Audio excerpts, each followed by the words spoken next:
All right, everyone, get ready for a deep dive. Today, we're going deep into the world of the Zeta Reticulans. Oh, the Zetas. Yeah, you know them. Those gray beings. Big black eyes. They're all over the place, really. Sparked a ton of theories and stories. Right. We're going to be using a book called The Zetas, History, Hybrids, and Human Contacts. Okay. And it's got all these conversations, channeled conversations from a Zeta diplomat. A diplomat, huh? Yeah, named Jupa. Interesting. And some other beings too. Okay. So we're going to uncover some pretty surprising stuff. So get ready. It's going to be a wild ride. I'm ready. You know, what I find really interesting about this book is how deep it goes into the Zetas' motivations. Yeah. You know, like, why are they doing what they're doing? How's their society structured? And even their connection to human evolution. Yeah. It's way more than just, typical UFO stories. Right, right. Let's start with the basics. Who are these Zetas? According to this book, of course. Well, physically, they're described as small. They've got gray skin. Okay. And, of course, those large black eyes. What really sets them apart, though, is their intellect. They're highly advanced. Yeah.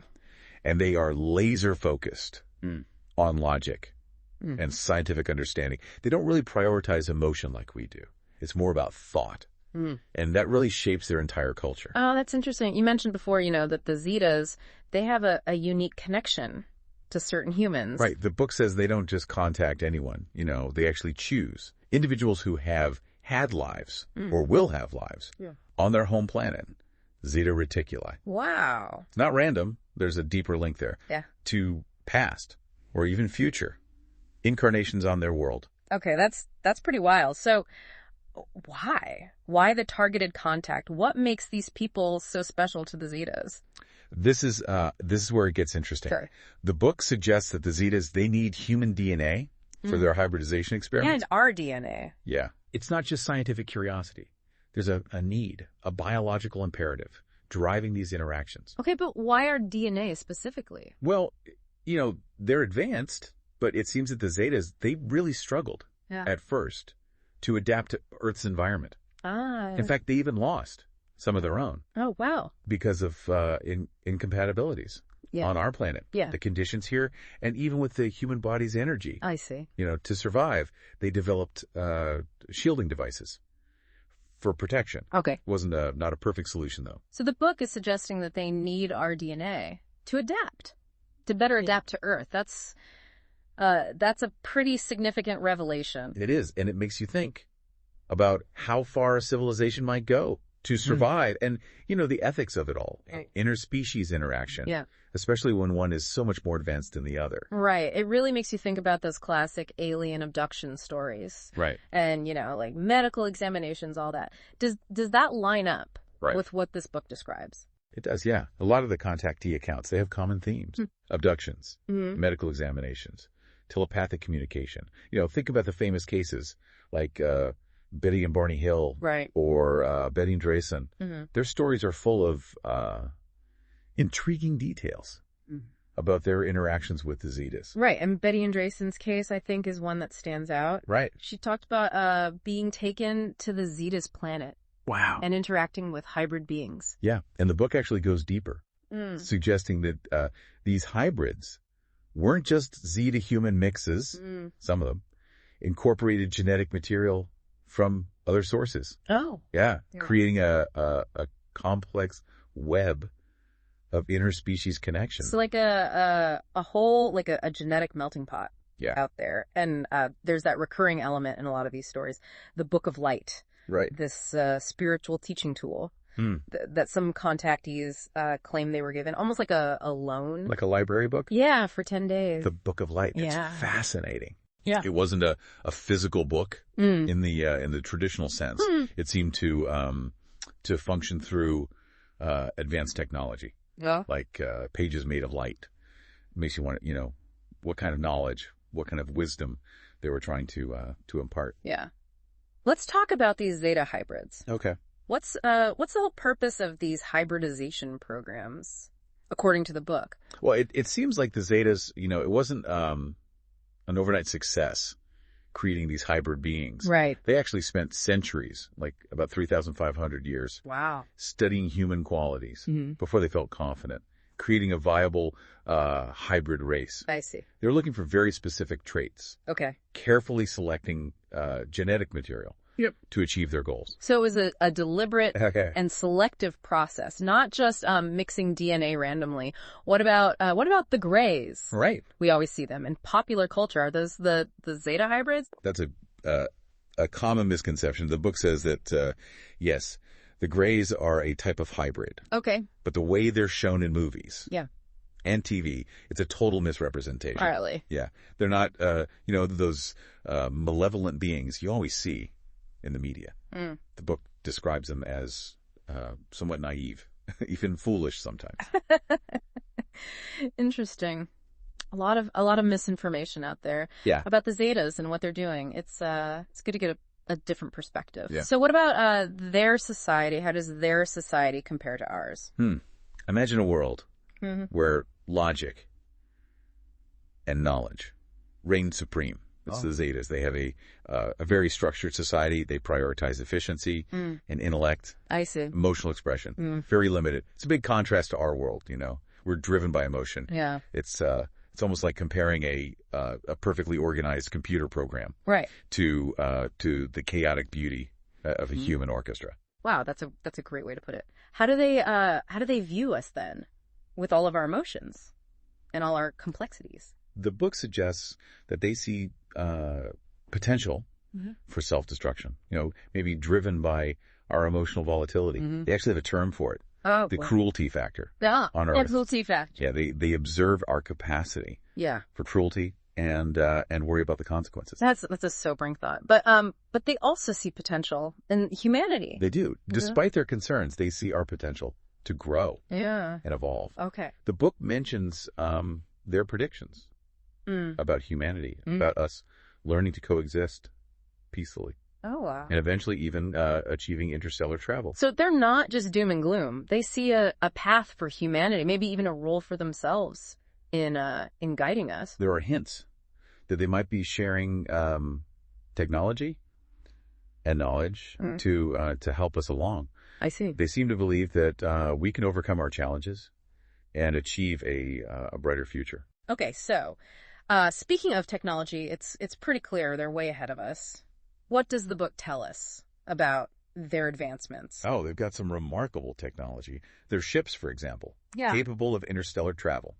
The book describes their use of tableaus. Tableaus? Yeah, devices that store massive amounts of information, and you can access it through thought. Through thought. Yeah, like a super advanced computer.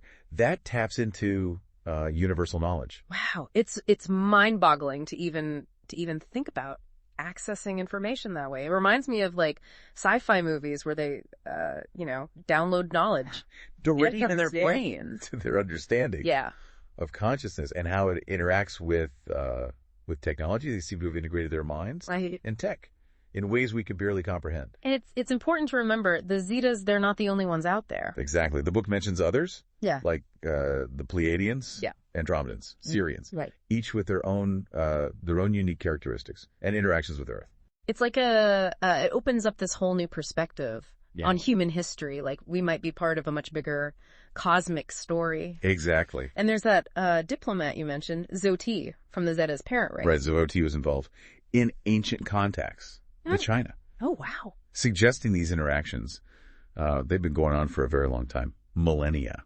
Really? It's fascinating to think about, those ancient encounters and how they might have shaped human civilizations. It makes you wonder what other secrets are hidden in our history, just waiting to be uncovered. It really challenges us to consider the possibilities of a multidimensional universe filled with all sorts of races and civilizations, each with their own unique stories and perspectives. And speaking of stories, what about the Zeta's own evolutionary journey? Right. Where are they headed? Well, the book describes their transition into the ninth dimension. Ninth dimension. Yeah, where they will exist as golden light bodies. Golden light bodies. Okay, you're gonna have to unpack that a bit. What does that even mean? It's not an easy thing to explain, to be honest. Not with our current understanding of physics and dimensions, but it suggests that they're evolving beyond the physical limitations, that we're familiar with. Perhaps merging with a a universal consciousness. That's pretty wild. So this transition into light bodies, how will it impact their interactions with us and their role in the universe? That's a great question, and one that the book leaves us pondering. What does it mean for their hybridization programs, their continued interest in Earth, and their interactions with other races? It seems like we've only just scratched the surface here. We've covered a lot. Yeah. From their motivations for interacting with humans to their own evolutionary journey. But it's clear from this source that the Zetas, they're way more complex than just your average alien. Right. They have a rich history, a unique culture, and a deep connection to humanity. This deep dive has been incredible. A real journey into their world, but it feels like we're just getting started. It is. It's an invitation, I think, to explore further, to question our assumptions, and to open ourselves up to the vast possibilities of the universe. There's so much more to uncover, to understand. Yeah. And to ponder. Absolutely. And this journey into their world, it goes beyond their society. It gets into the fabric of their existence, right. their technology, for example. Yeah, it's like their technology is woven into their consciousness, almost like an extension of their being. Exactly. Think about their ships. The book says they can travel through time, not just space. Time travel. Now that's a topic that's always fascinated me. Does the book actually go into how they achieve that? It does, yeah. And it's not like, those movies where you just hop in time machine. Right. Their time travel is, it's intertwined with their understanding of consciousness and the nature of reality. Okay, that sounds incredibly complex. Does the book give any specifics on how it works? It mentions the mathematics of compression. Mathematics of compression. Yeah, and it explains that as beings travel through time, their level of sophistication, it can fluctuate. So they could actually lose some of their knowledge or awareness during time travel. Exactly. The further they travel, the more potential there is for a kind of compression that affects their consciousness. Wow. So it's like certain aspects of their advanced being get like temporarily simplified. Well, like compressed. Compressed, right? Wow, that's mind-bending. Does the book say if humans could experience this compression too? It does. It suggests that humans, as part of what it calls the explorer race, we have a unique connection to time and consciousness. We're constantly evolving, exploring different dimensions of reality, even if we're not consciously aware of it. So every human life, every experience is contributing to this grand exploration of consciousness across time and dimensions. That's what the source seems to suggest. Yeah. And it hints at potential dangers of time travel, especially when it's attempted without a deep understanding of these principles. Dangers, huh? Like what kind of dangers? Does the book give any examples? It talks about experiments, like the Montauk Project. Right. Where they tried to send people through time. Oh, right. I've heard about those. Weren't there stories about people having, negative side effects? Yeah. The source suggests those experiments were conducted without a full understanding of how complex time and consciousness really are. I see. And it resulted in some people becoming severely mentally and spiritually disrupted. Oh, wow. It's like they were meddling with forces they didn't understand. Right. A reminder that even with advanced technology, you need wisdom and respect for the balance of the universe. Absolutely. And this respect, it goes beyond just time travel. It's also how the Zetas interact with humans, those shielding devices they use. Yeah, to protect themselves from our environment, from our energies. Right. Well, the book reveals those devices, they serve another purpose. They act as a filter, preventing humans from experiencing the full extent of the Zetas' true nature. And personalities. Really. So what we see, that emotionless, logical demeanor, that might not be the whole picture. Exactly. The book says their true selves are much more complex, maybe even more emotionally vibrant than we realize. Okay. The devices, they act like a buffer, allowing them to interact with us without overwhelming us or disrupting human consciousness. So we're only seeing a curated version. Yeah. A projection. Right. And it makes you think about the nature of interspecies communication. Yeah. How much can we really understand, a civilization that operates on such different principles, especially with those barriers in place. It's like trying to understand a culture, with a completely different language, different customs, ways of seeing the world. Even with good intentions, there are bound to be misunderstandings. The book even mentions cases where there are misunderstandings between humans and Zetas. Really? Yeah, leading to fear and distrust. It really highlights the challenges of bridging that gap. It makes you wonder how much of the fear surrounding, extraterrestrials, how much of that comes from our own limited understanding. A good point. Inability to grasp their motivations, their intentions. It's a reminder that communication, it's more than just words. It's empathy, intuition, and a willingness to step outside our own limited perspective. Right. If we want to understand the Zetas and other extraterrestrial races, we need to expand our consciousness, challenge our preconceived notions. Right. We need to be open to the possibility that they're actually, even the ones that seem strange to us, might be coming from a place we don't fully comprehend yet. Right. And that brings us back to their role in human evolution. Exactly. The book suggests their interactions with us, even, the abductions, the hybridization experiments. It's all part of a bigger plan to help humanity evolve. That's what it proposes, yeah. They seem to believe that by interacting with us, sharing knowledge, even mixing their DNA with ours. They're helping us advance. So even though their methods might seem questionable, their goal is to help us. That's what the book suggests. Yeah. It's like a long-term investment, our species. Cosmic experiment with a goal we don't even understand. Right. And it raises a big question. What does this collaboration, if we can even call it that, what does it mean for the future of humanity? That's a question I don't think anyone has the answer to.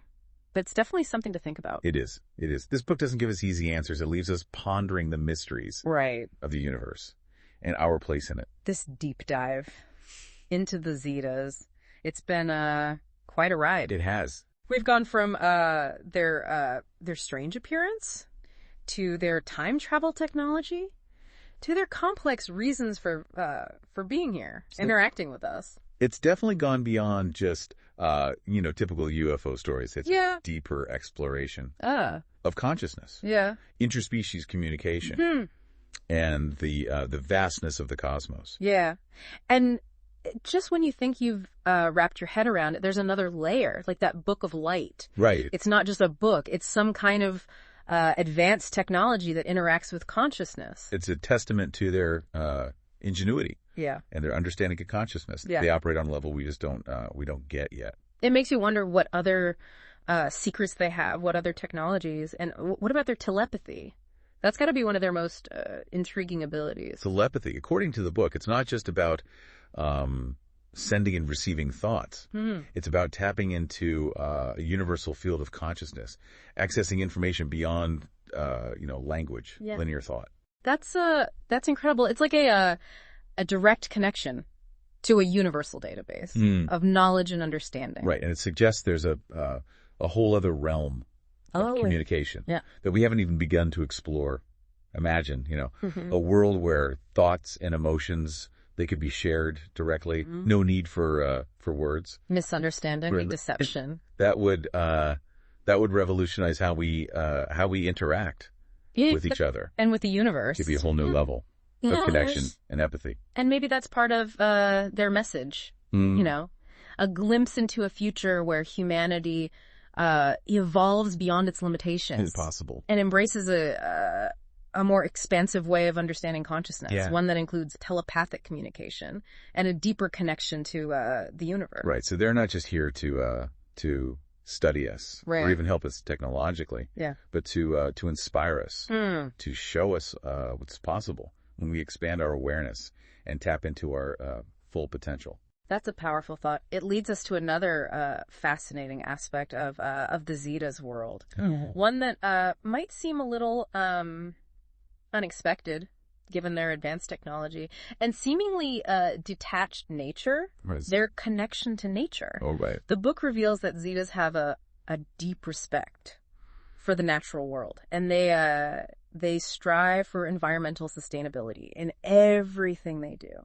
That's interesting. It's kind of the opposite of what you would expect, from a civilization that's so technologically advanced. Right. We tend to think of technology and nature as being at odds. It suggests that the Zetas, they understand the interconnectedness of all life and the importance of living in harmony with nature. They seem to have found the balance between technological advancement and ecological responsibility, something we're still working on. It's a lesson we could definitely learn from. We've seen what happens, when we disregard the environment. And it's not just about, saving the planet. It's about recognizing the intelligence, the consciousness within all living things. And that recognition is evident in their interactions with other beings, even those we might consider insignificant, like microbes. Microbes. Yeah. How do the Zetas, how do they interact with microbes? It seems strange for such an advanced civilization to even be concerned with something like that. The book tells this fascinating story about how the Zetas brought microbes from their planet to Earth. Really? To help sustain the animal population here. So they were worried about the animals on Earth, even down to the microbial level. They saw a need. Yeah. And they responded with a solution that benefited the entire ecosystem. And it wasn't just about providing, biological necessity. There's a deeper meaning. I'm intrigued. What's the deeper meaning? The source suggests that Zetas view microbes not just as simple organisms, but as conscious beings with their own role to play. Wow. That's a pretty profound shift in perspective. We usually think of microbes as either harmful or helpful, but rarely as conscious beings. Right. It speaks to a level of awareness and respect for all life that we could learn from. Yeah.